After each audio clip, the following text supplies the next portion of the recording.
Yeah, dari bawah sampai atas. Cerita hidup bukan semua orang faham.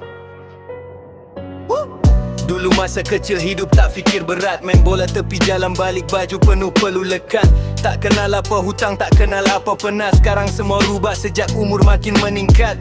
Pagi buta keluar alam baru pulang. Dalam kepala fikir macam mana nak terus tenang.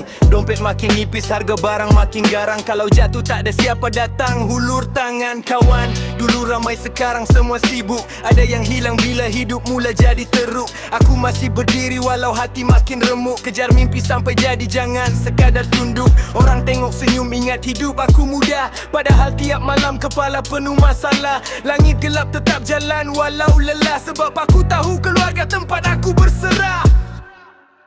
Siapa tak nak hidup senang? Rumah terang hati pun tenang. Dari kosong aku berjuang. Biar luka jangan pulang tangan kosong bang. Siapa tak nak hidup senang? Poket penuh bukan sekadar berangan. Siang malam terus berjalan. Janji maya senyum bila aku pulang.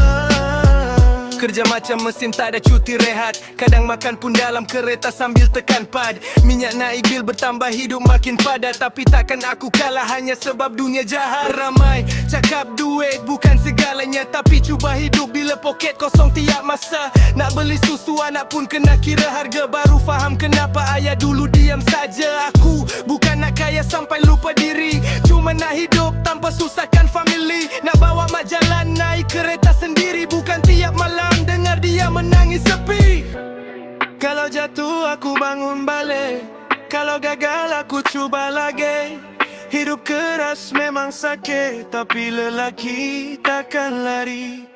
Siapa tak nak hidup senang? Rezeki luas datang bertandang. Walau pernah terus berjuang, sampai berjaya baru ku pulang.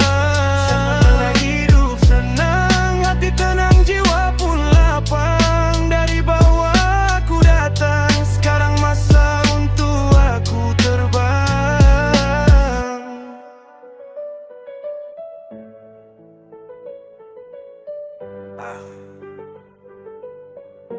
Aku terbang.